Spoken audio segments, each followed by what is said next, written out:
Hello friends, तो आज हम साल 2023 की ओडीआई 11 बनाने जा रहे हैं। तो टीम बनाने से पहले मैं आपको ये बता दूं कि जो इस वीडियो का डिस्क्लेमर है वो यही है दैट जो इस टीम में है वो बहुत ज़्यादा इंडियन प्लेयर्स होने वाले हैं। क्योंकि इसकी वजह ये है दैट जिस तरह हमने देखा वर्ल्ड कप में इंडियन प्लेयर्स का परफॉर्मेंस था throughout the world cup and then Asia cup में, बल्कि आप थ्रू आउट द ईयर अगर बात कर लें 2023 की, तो उसमें इंडियन प्लेयर्स का जो परफॉर्मेंस था वो सबलाइम किस्म का था। तो इसलिए इंडियन प्लेयर्स बहुत ज़्यादा होने वाले हैं इसमें। और वैसे मैंने नहीं रखा है उनको, लॉजिकली परफॉर्मेंसेस की बेस पर उनको रखा गया है। तो अगर वीडियो की शुरुआत करें ओपनर्स से, तो ओपनर्स में आपके पास स्ट्रेट अवे दो ही नाम आएंगे, जिनमें से अगर पहले नाम की मैं बात करूं तो वो हैं शुभमन गिल। क्या साल रहा है शुभमन गिल के लिए।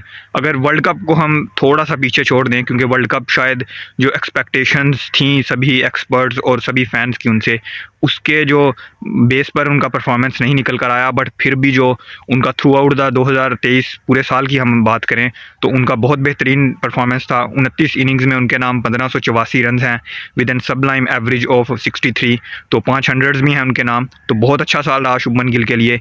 The most run scored by any batter in 2023 इस शुभमन गिल, तो उनके नाम सबसे ज़्यादा रन हैं 2023 में। तो सबसे पहले ओपनर्स तो स्ट्रेट अवे मेरे वहीं होंगे। एंड देन अगर सेकंड ओपनर की बात की जाए तो वहाँ पर भी मैं समझता हूँ कि कोई डिबेट नहीं होनी चाहिए, क्योंकि आपके जहन में स्ट्रेट अवे वहाँ पर रोहित शर्मा का नाम आएगा। क्योंकि उनसे बेहतर किसी प्लेयर ने ऐसा, किसी ओपनर ने उनसे बेहतर परफॉर्म नहीं किया साल 2023 में। चाहे अब हम वो वर्ल्ड कप की बात कर लें या फिर एशिया कप की बात कर लें।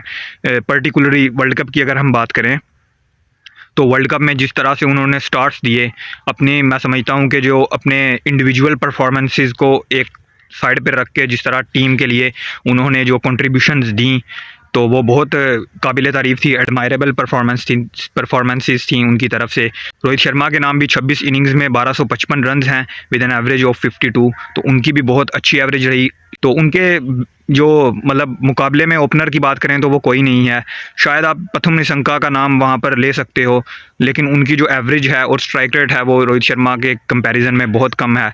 एवरेज उनका 44 का है और स्ट्राइक रेट भी उनका 90 से नीचे है। तो मेरे दो ओपनर्स शुभमन गिल एंड रोहित शर्मा हैं। और अगर नंबर 3 की बात की जाए तो यहाँ पर तो कोई डिबेट नहीं बनती, क्योंकि विराट कोहली के अलावा यहाँ पर आपके जहन में कोई भी नाम नहीं आने वाला।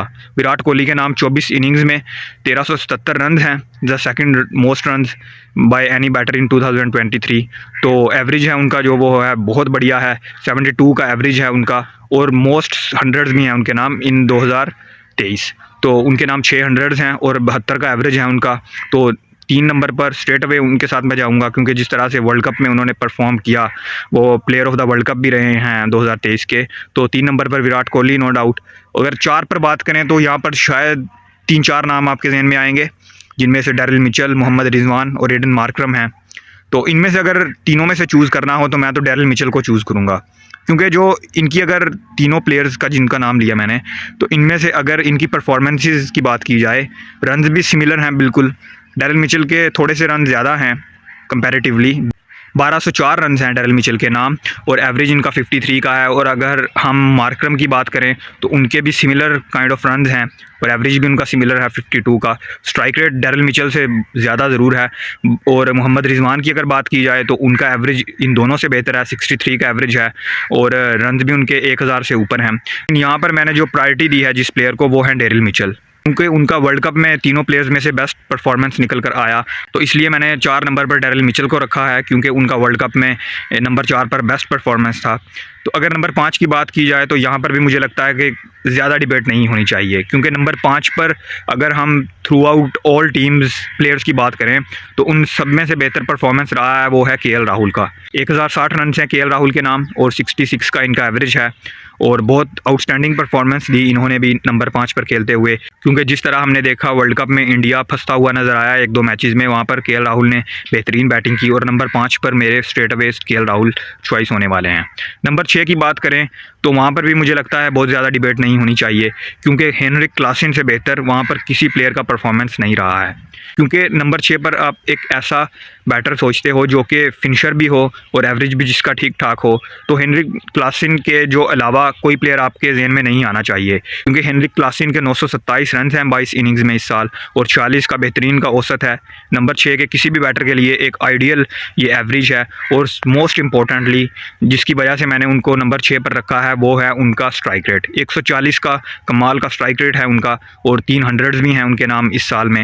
एंड मोस्ट इम्पोर्टेंटली जो उनका वर्ल्ड कप में जो परफॉर्मेंस निकल कर आया through out the world cup वो बहुत एडमायरेबल था। जिस तरह से उन्होंने जो है वो इम्पैक्टफुल इनिंग्स खेली फॉर साउथ अफ्रीका, तो जो साउथ अफ्रीका के जो क्वालिफिकेशन था सेमीफाइनल्स में उसमें हेनरिक क्लासन का बहुत बड़ा हाथ है। तो ये मेरे 6 बैटर्स हो गए और अब आती है 5 बॉलर्स की, और जिसमें से नंबर 7 पर मुझे एक ऑलराउंडर रखना होगा। तो अगर ऑलराउंडर्स की बात करें तो यहाँ पर भी मुझे बहुत ज़्यादा नाम नहीं देखने को मिले। कुछ नाम थे लेकिन उनमें से जो है ऑलराउंडर्स में बॉलिंग ऑलराउंडर्स हम कह सकते हैं, बहुत ज़्यादा बैटिंग परफॉर्मेंसेस नहीं देखने को मिली हमें नंबर 7 पर। वहाँ पर जो मुझे बेस्ट लगे वो रविंद्र जडेजा थे। शायद आप सेंटनर की तरफ भी जा सकते थे, बट जडेजा के जो हैं वो बॉलिंग नंबर्स बेटर थे as compare to Mitch Santner, तो जडेजा को मैंने रखा है। जडेजा की भी जो औसत है वो 30 की है विद रन ऑफ 309 रन्स। तो रन बहुत ज़्यादा स्कोर नहीं किए जडेजा ने एक्चुअली, बट औसत 30 का है और मुझे लगता है कि इनसे बेहतर कोई मुझे प्लेयर लगा भी नहीं नंबर 7 पर। तो इसलिए मैंने जडेजा के साथ नंबर 7 पर जाने का फ़ैसला किया है। उनके नाम ठीक ठाक विकेट्स भी हैं वर्ल्ड कप में, जिस तरह से इन्होंने बॉलिंग की, और मेरी team of the world cup के भी हिस्सा रहे हैं रविंद्र जडेजा। तो अब बारी आती है 4 बॉलर्स की, जिसमें से हम 3 प्रॉपर फास्ट बॉलर्स को रखेंगे एंड एक प्रॉपर स्पिनर को रखेंगे। तो अगर नंबर 8 पर बात की जाए तो नंबर 8 पर मैंने रखा है शाहीन अफरीदी को। यहाँ पर भी मैं हारिस रऊफ़ के साथ जा सकता था, क्योंकि शाहीन अफरीदी के जो नंबर्स हैं वो 21 इनिंग्स में 42 विकेट्स हैं इनके नाम with an average of 24। Decent average है और विकेट्स बहुत ठीक ठाक हैं, 21 इनिंग्स में 42 विकेट्स। और जो इनका मुझे इनके साथ जाने की वजह यह है कि ये एक न्यू बॉलर के तौर पर आप इनको रख सकते हो और एक लेफ़्ट आर्मर पेसर भी हैं, इसलिए मैंने इनको नंबर 8 पर रखा है।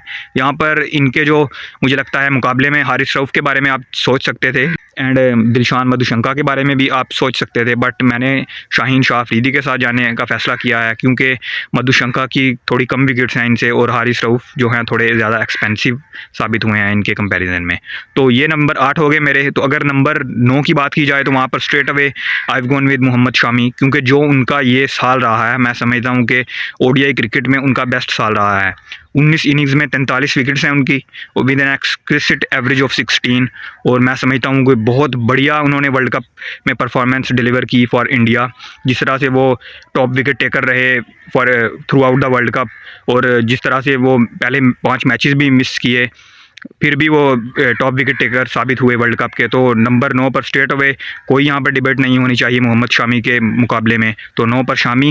एंड अगर नंबर 10 की बात की जाए तो यहाँ पर एक और सीमर, अगर थर्ड सीमर की बात की जाए तो वहाँ पर मोहम्मद सिराज का नाम आपको मिलेगा, क्योंकि Mohammed Siraj second most wicket taker रहे हैं 2023 के। इनके नाम भी है जो 24 इनिंग्स में 44 विकेट्स हैं इनके नाम with an average of 20 with a decent and in fact with an outstanding average of 20। तो इनके साथ मैंने जाने का फ़ैसला किया है नंबर 10 पर। और अब बचता है एक प्रॉपर स्पिनर। तो प्रॉपर स्पिनर्स में भी आप शायद जो है आप के जहन में 2-3 नाम आएंगे, जिनमें से एक तो कुलदीप यादव हैं एंड देन आपके जहन में आएंगे Adam Zampa, but I straight away gone with Kuldeep Yadav, क्योंकि उनके नाम सबसे ज़्यादा विकेट्स हैं साल 2023 में। 29 इनिंग्स में उनके नाम 49 विकेट्स हैं with an average of 20, decent average, बहुत आउटस्टैंडिंग एवरेज है 20 की। एंड जो मोर इम्पोर्टेंटली जो उनका इकोनॉमी रेट रहा है वो 5 से भी नीचे का रहा है इस साल। तो ये मेरे 11 हो गए। और बॉलर्स में बहुत ज़्यादा मेरे पास चॉइसेस नहीं थी, जो कि मैं इनके बदले जो मैंने बॉलर्स 5 पिक किए इनके बदले कुछ रख सकता। हाँ, मार्को जेनसन का नाम ज़रूर जहन में आया था नंबर 7 पर, लेकिन जो वो थोड़े से इकोनॉमी रेट में महंगे थे, 6 से ऊपर का इकोनॉमी रेट था और बल्ले से भी बहुत ज़्यादा रन नहीं थे उनके नाम, और विकेट्स भी कंपैरेटिवली उनके नाम कम थे। तो वो इनके अलावा हारिस रऊफ़ के बारे में मैं सोच सकता था शाहीन अफरीदी की जगह, लेकिन उसके अलावा मेरे पास कोई भी ज़्यादा डिबेट नहीं थी इन पिकिंग बॉलर्स। तो ये रही मेरी ओडीआई टीम ऑफ 2023। अगर मैं दोबारा से नाम लूँ उन प्लेयर्स का तो ओपनर्स है मेरे Shubman Gill and Rohit Sharma, then Virat Kohli at 3 and then at 4 Daryl Mitchell, 5 पर केएल राहुल, 6 पर हेनरिक क्लासन जो कि विकेट कीपर भी होंगे, 7 पर रविंद्र जडेजा, 8 पर शाहीन शाह अफरीदी एंड 9 पर मोहम्मद शामी, फिर सिराज और 11 पर आपके पास कुलदीप यादव। तो इसमें अगर ओवरऑल बात की जाए तो बहुत ज़्यादा इंडियंस हैं इसमें, और उसकी वजह ये भी है कि इंडियन टीम का जो परफॉर्मेंस रहा थ्रू आउट 2023 इन ओडीआईज़ वो बहुत एक्सक्विसिट किस्म का था। तो इसलिए इंडियंस को मैंने रखा है, लॉजिकली रखा है, उनके नंबर्स को देखते हुए रखा है। And this was my ODI team of 2023।